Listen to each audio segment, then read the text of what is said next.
I'm at the ruins of Camp Michaux, whose history began in the late 1700s as Bunker Hill Farm. It became a CCC Civilian Conservation Corps camp during the Great Depression, transformed into a POW interrogation camp during World War II, and later a church camp. The military recognized the need to separate prisoners who might have knowledge to help the Allied war effort, and these POWs considered high value were interred at the secret camp. Local residents knew nothing of the camp's true purpose until after the war.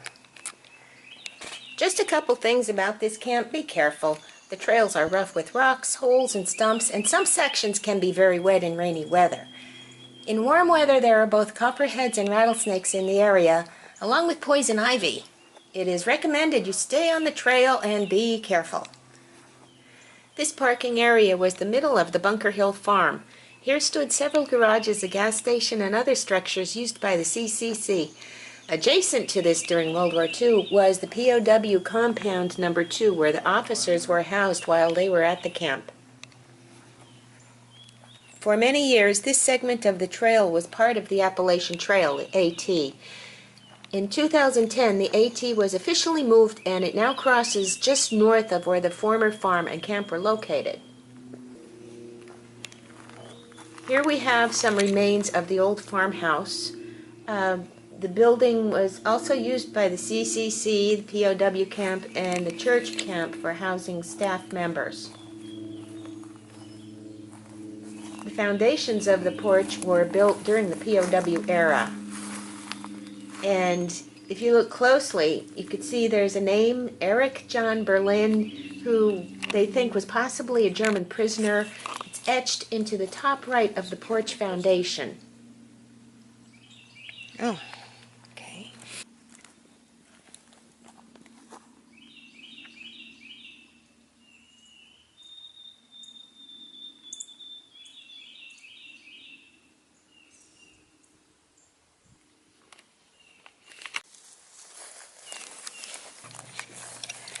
Okay, this is the site of what they called Vesper Hill.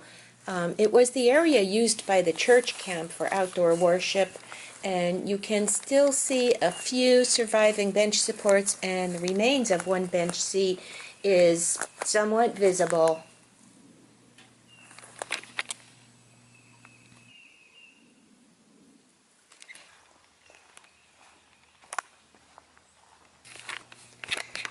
The earliest history of the farm dates to 1787. This is the barn. What's left of it was built in the late 18th century or early 19th century. It was 3 stories high with walls that were 3 feet thick. It is said to have been built by Hessian prisoners of war who were farmed out to local farmers during the American Revolution. The farm was acquired by the iron industry in the late 18th century, and the produce was used to support the needs of the workers, their families, and animals at the iron industrial complex. After the iron industry lands were sold to the state in 1912, the farm continued to be leased until 1919 when it closed. It is not known when the barn burned. A CCC garage, which I was unable to find, was located behind the barn and was used by the POW camp for horses that were kept there for security purposes in case of a prison break. The horses were never needed for this purpose, but they did provide recreation for the guards and the camp staff.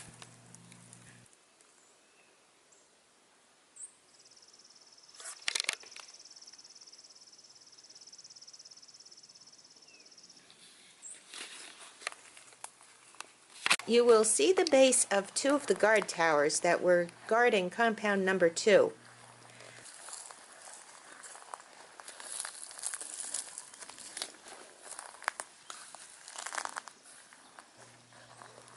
The other 2 guard towers were actually buried under the Michaux Road.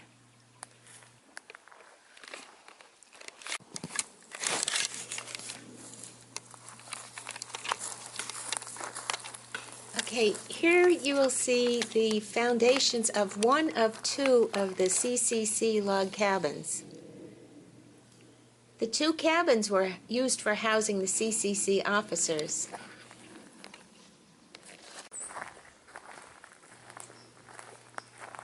During World War II, the Army used the cabins for similar purposes. This cabin was used for the NCO housing. Later, the church camp used the cabins for housing counselors.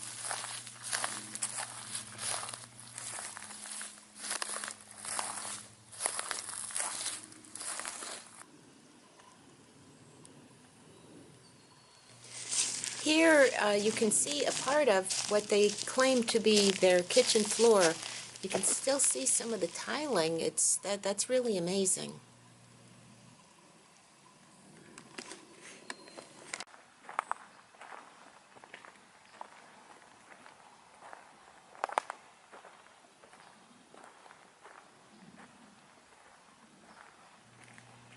In this building, all plans for CCC work were developed and organized.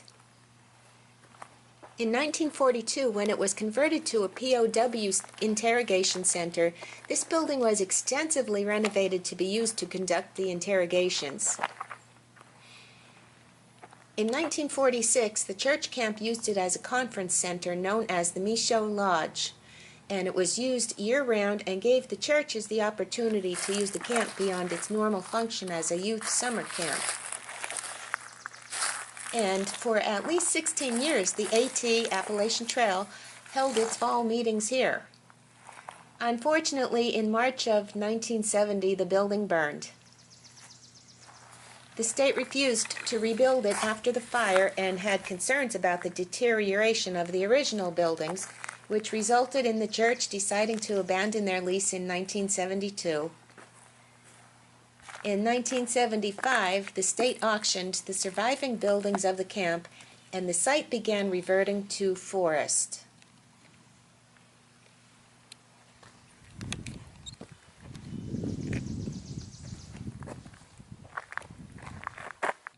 In the center of this round concrete marker, you can see the letters POW. It is difficult to read the other wording. At the top is a triangular insignia with the words 3rd Service Command underneath, then the words Pine Grove, the large POW letters at the middle of the marker, then April 43 to May 46. Above the word service at the top of the marker is an American eagle. At the bottom of the marker were places for unit insignia of military units stationed at the camp. Up until 2011, this was the only commemorative marker regarding the POW camp.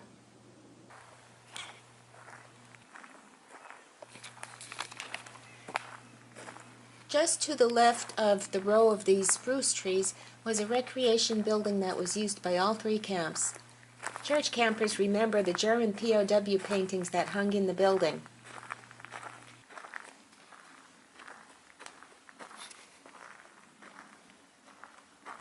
And here we have the CCC fountain, and is one of the very few features of the camp that is not in ruins because they used blue slag and white quartz to decorate the fountain, which were byproducts of the iron industry, the iron furnaces nearby.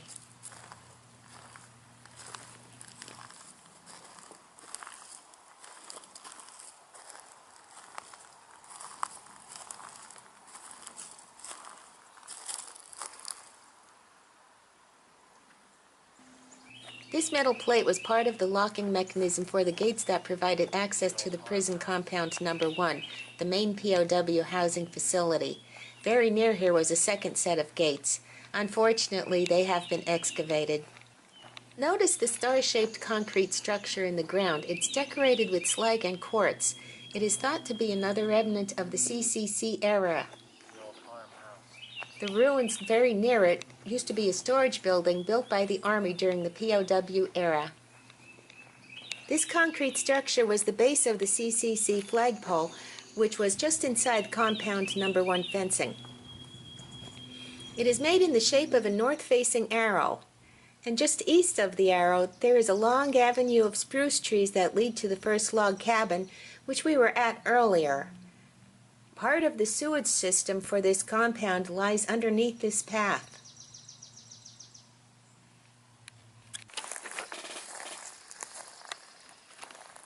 This was part of their old sewage system. I assume it would have been a manhole because you got the little ladder to climb down in there.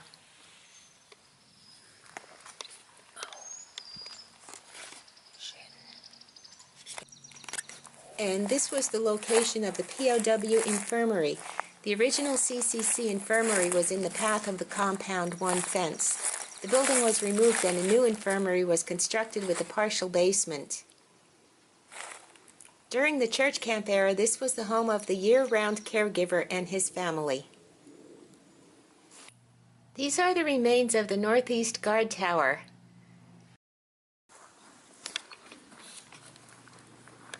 This was a CCC barracks, which the Army renovated extensively to become the German POW dining hall.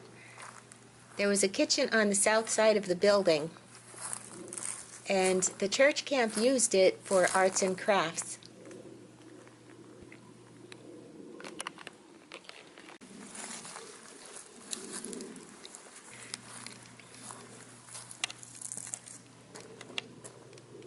The ruin here is one of the CCC and POW barracks. No ruins of the other barracks survived.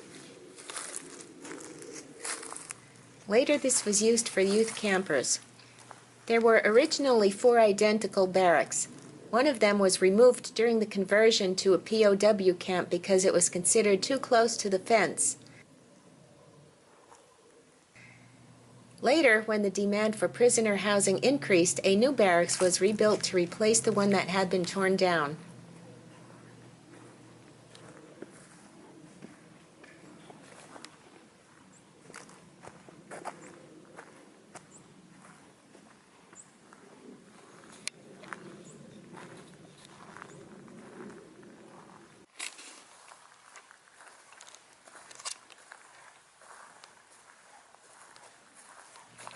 These are the ruins of the latrine and the bathhouse.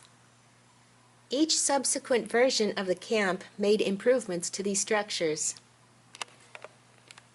You can see there are a lot of yucca plants in the area. They are non-native and were planted in the CCC era. They have survived. There were 5 additional barracks built to house Japanese prisoners in 1945. 2 of those barracks were retained for church camp use. Unfortunately, no physical remains exist for these buildings. And here you have the steps to nowhere. They were built by the CCC camp and were used by the church camp to pose campers for photographs.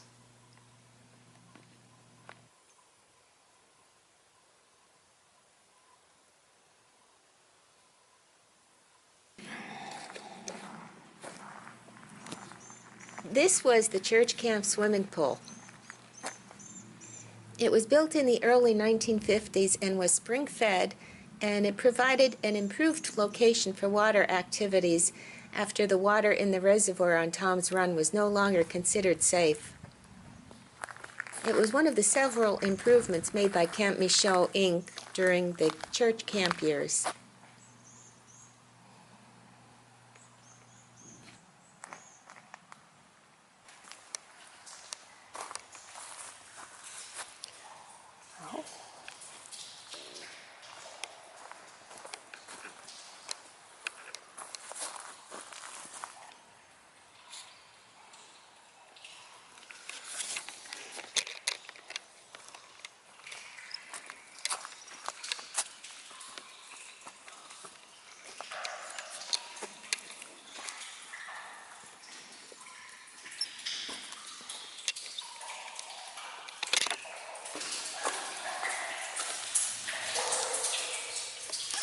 Really? It's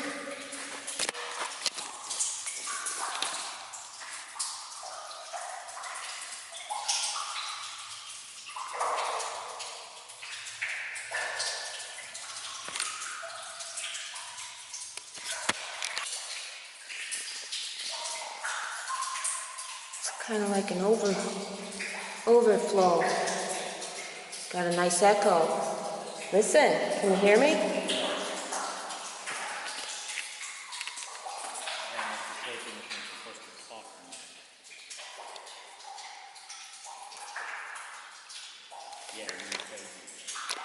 Yeah, I know. I wanted to hear the echo. Nice little echo. Echo.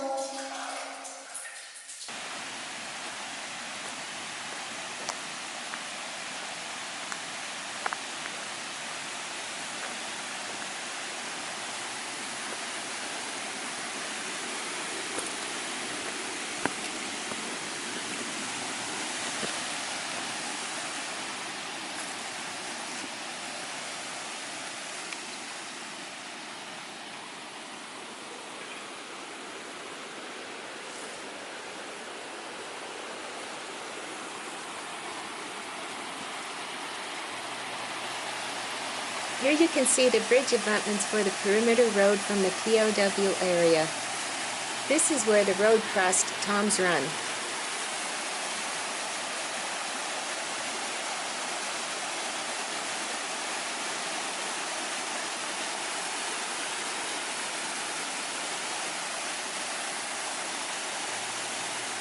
The upper dam on Tom's Run is also visible here. You can see it, and it held the water back, and it was used for drinking water for the camp.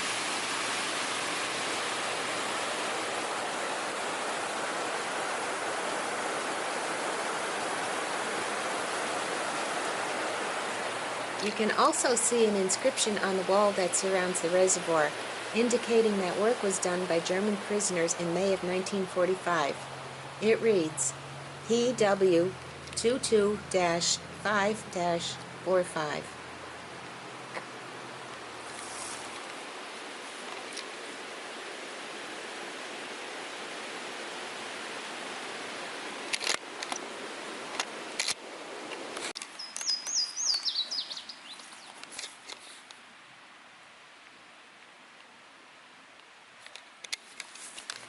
These are the ruins of the pump house, and also the second dam on Tom's Run.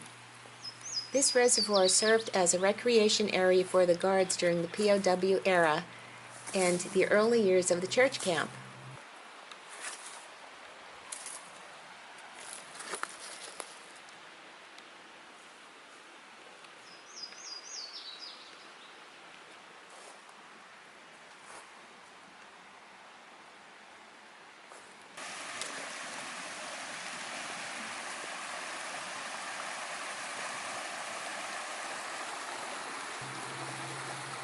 Tom's Run was divided into two channels, 100 yards west of the reservoir.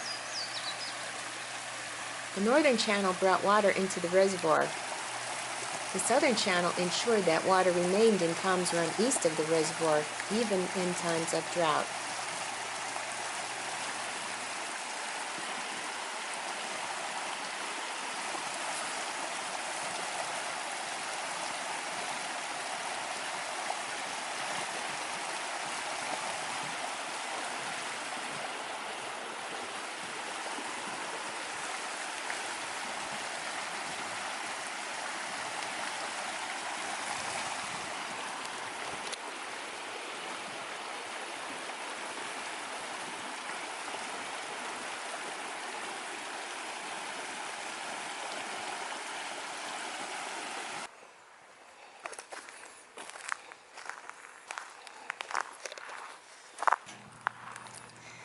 This was the main dining hall, which was constructed in 1933 for the CCC.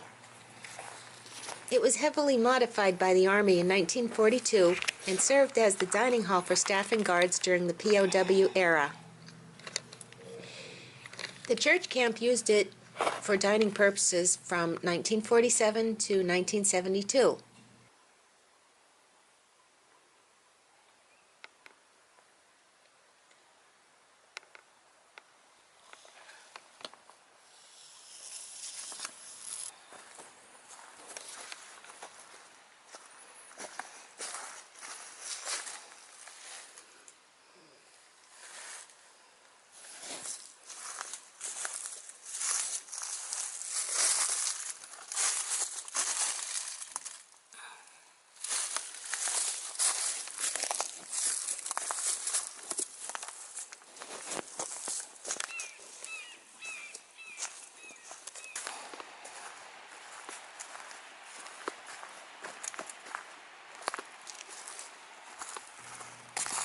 Just a stone's throw away from the dining hall are the remains of the camp incinerator.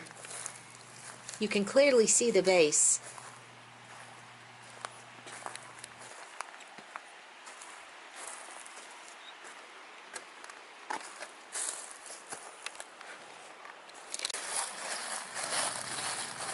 The Tom's Run Bridge was originally built by the CCC program when Michaux Road, originally known as High Mountain Road, was constructed in 1933.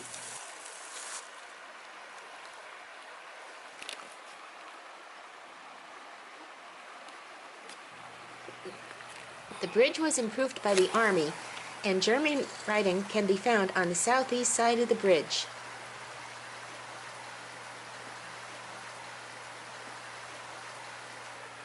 Just south of the bridge was the location of the South Guard Gate and entrance to the POW camp. Michaux Road was not paved until the church camp era.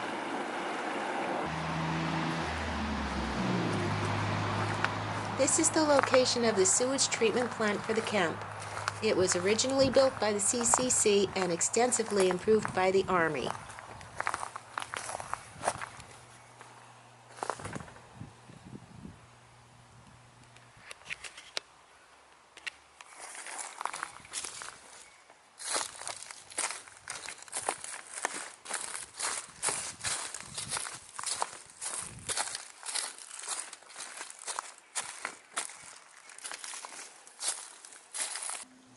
Well, that being the last stop on this tour, I hope you enjoyed it. I really enjoyed exploring this place. It's a place that I highly recommend you come and see. I would suggest coming in the early spring before all the growth is out, so it's easier for you to see the ruins and follow the path. Well, thanks for watching. Hope to see you all soon.